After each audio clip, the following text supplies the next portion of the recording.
지난 강서구청장 패배 이후 고전을 면치 못했던 윤석열 대통령과 국민의힘 지지율이 서서히 상승 기류에 접어들고 있습니다. 특히 윤 대통령의 지지율은 복수의 여론조사에서 30%대 후반을 기록하면서 40% 돌파를 앞두고 있는 것으로 조사됐습니다. 그런가 하면 이준석이 부산에 내려온 이뇨한 혁신위원장에게 공개석상에서 영어로 회동을 거부하며 신당 창당 의사를 밝힌 것과 관련 보수 진영은 물론 이준석에게 우호적이었던 비운계에서도 비판이 쏟아지고 있습니다. 여기에 더해 이준석이 연대 대상으로 거론한 금태섭 신당 등에서도 쓴소리가 나와 본인 스스로 역풍을 자초한 양상입니다.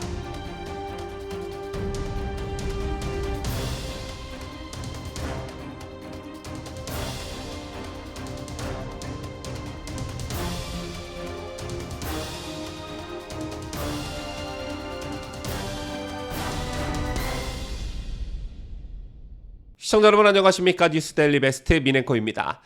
이번 한 주는 기분 좋게 시작하는 것 같습니다. 지난 강서구청장 보선 패배 후 위기론이 대두됐었지만 윤 대통령과 국민의힘이 연일 변화와 혁신을 추구하면서 이게 여론에 먹혀 들어가고 있습니다.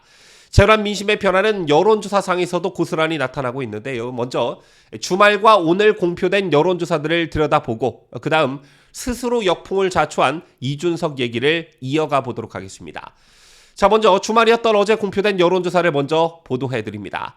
CBS 노컷뉴스 의뢰로 RN서치가 지난 1일부터 3일까지 조사한 결과를 보면 윤 대통령의 국정 지지도는 지난주 대비 4.9%포인트 반등한 39.1%를 기록했습니다. 반면 부정평가는 4.4포인트 하락한 58.9%로 나타났습니다.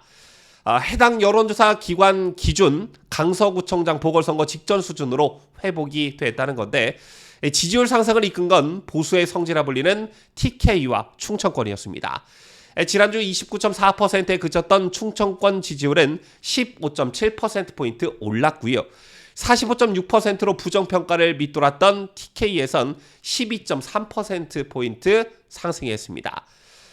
다음은 정당 여론조사를 보시겠습니다. RN서치 여론조사에서 유독 국민의힘 지지율이 낮게 조사되면서 민주당과 격차가 매우 크게 벌어지곤 했었는데 이번 주엔 좀 그 격차가 좁혀졌습니다. 세 번째 국민의힘 지지율은 지난주 대비 4.0%포인트 상승한 39.6%를 기록했고요. 더불어민주당은 7.2%포인트 급락한 43.9%로 양당 격차가 15.5%포인트에서 4.3포인트로 크게 줄어들었습니다. 민주당은 3040 세대와 충청권에서 지지율이 급감했고 국민의힘은 30대와 TK에서 지지율이 상승했습니다. 참고로 윤석열 대통령과 국민의힘 지지율 상승을 두고 해당 여론조사 업체에서는 약 2주 동안 크게 내렸던 TK에서의 반등을 주목했습니다. 윤 대통령이 박정희 전 대통령 서거 44주기 추도식을 계기로 박근혜 대통령을 만난 영향이 TK 민심에 긍정적 영향을 미쳤다는 평가가 나왔고 위기에 따른 보수 결집이라는 분석을 내놓기도 했습니다. 자, 윤석열 대통령의 지지율 상승은 비단 RN서치 여론조사뿐만은 아니었습니다. 리얼미터의 여론조사에서도 지지율 상승이 감지됐는데요. 자, 리얼미터가 에너지 경제 의뢰로 10월 30일부터 11월 3일까지 5일 동안 조사한 결과에 따르면 36.8%가 윤석열 대통령의 국정수행을 긍정평가했습니다. 전주 대비 1.1%포인트 오른 수치에 불과하지만 그 상승세는 뚜렷해 보이는데 윤 대통령의 지지율은 10월 셋째 주 32.5%에서 10월 넷째 주 35.7%, 이번 주 36.8%로 꾸준히 오름세를 보이고 있는 중입니다. 특히 대통령의 국정수행평가 일간 지지율을 살펴보면 국회에서 시정연설을 한 10월 31일 35.5%에서 다음날 11월 1일 38.3%로 급등하는 모습을 보이기도 했습니다. 한편 정당 지지율의 경우 더불어민주당이 44.8%로 선두를 지켰고 국민의힘은 37.7%를 기록했는데요. 하지만 민주당의 하락세와 국민의힘의 상승세가 감지되고 있습니다. 더불어민주당은 전주 대비 3.2%포인트 더 하락했고 국민의힘은 1.9%포인트 더 상승했는데 이로 인해 양당 간 지지율 격차는 지난주 12.2%포인트에서 이번 주 7.1%포인트로 좁혀졌습니다. 종합하자면 지지율 30%대 붕괴 위기를 맞았던 윤석열 대통령의 지지율이 상승세에 접어들었고 이뇨한 혁신위를 내세운 국민의힘의 지지율도 뚜렷한 상승 기류가 읽혀집니다. 여론조사 업체마다 다양한 분석들을 내놓고 있고 정치평론가들도 가지각색의 평가들을 내놓고 있는데 제가 좀 주목하고자 하는 건 다름 아닌 이제서야 좀 이슈를 선점하고 주도하기 시작했다는 그런 점입니다. 자, 올해도 이제 거의 막바지에 접어들었는데 시청자 여러분들 올해를 가만히 돌이켜 곱씹어보면 아마 머릿속에 남는 뉴스들은 거의 이재명과 관련한 뉴스가 대부분일 것입니다. 그게 이재명 또는 민주당에게 부정적인 뉴스가 됐든 긍정적인 뉴스가 됐든 상당히 오랜 시간 동안 이슈를 선점하고 주도해 왔습니다. 심지어는 대통령 해외 순방보다 이재명 재판에 모든 언론이 더 관심을 가지고 주목하는 그런 현상들이 벌어지기도 했었죠. 즉 TV만 틀었다 하면 온통 이재명과 민주당 관련 이슈들 뿐이었습니다.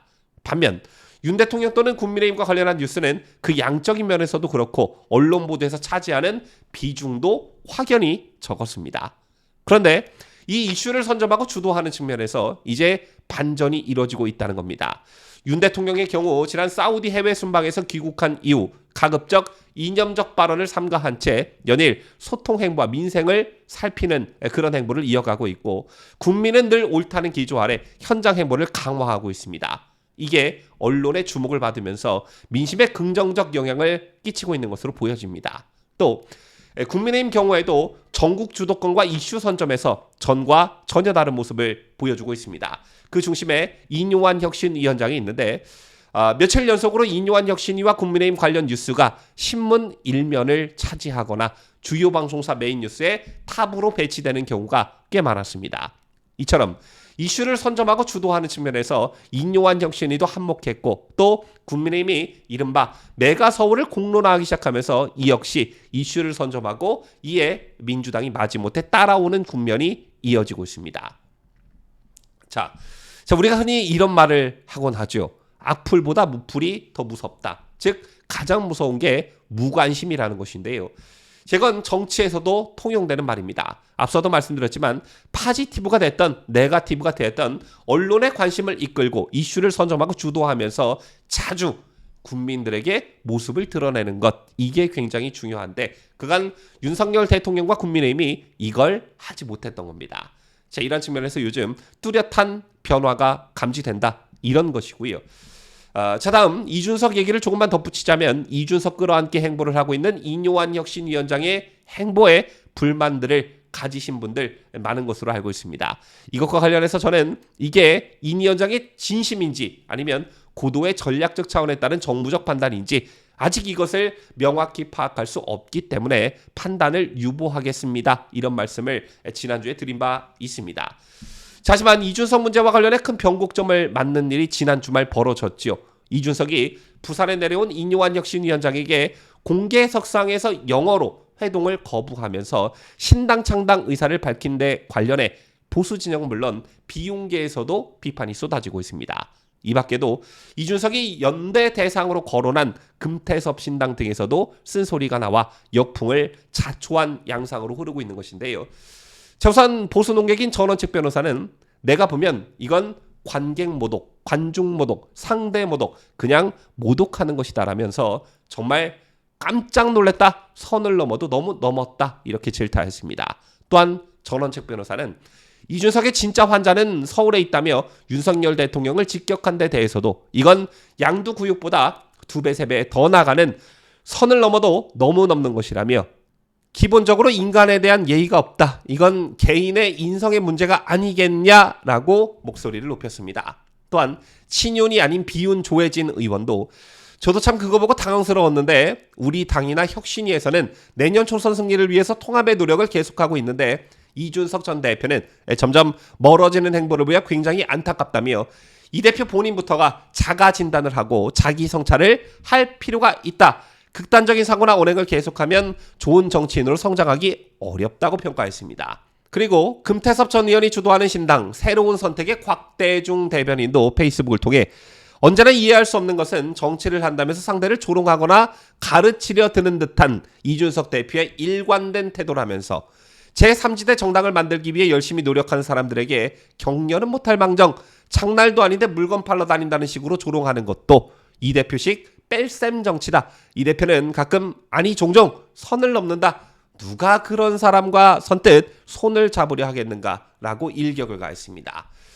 아마 많은 분들께서 지난 주말 있었던 이준석의 행태를 영상으로 보셨을 거라 생각합니다만 이런 행태를 두고 과연 누가 이준석을 칭찬할 수 있을까요?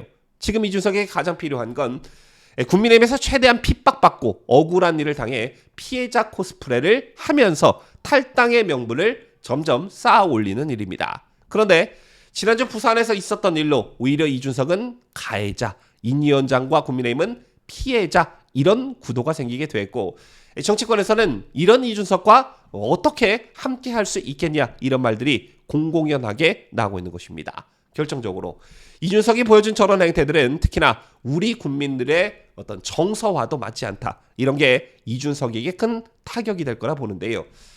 인 위원장의 진심인지 아니면 인 위원장의 고도의 전략적 차원의 정무적 판단인지는 아직 모르겠으나 결과적으로는 이준석을 서서히 고립시키는 방향으로 흐르고 있는 듯합니다. 지금까지 저는 자유대한민국을 수호하는 뉴스데일리 베스트 민앵커였습니다.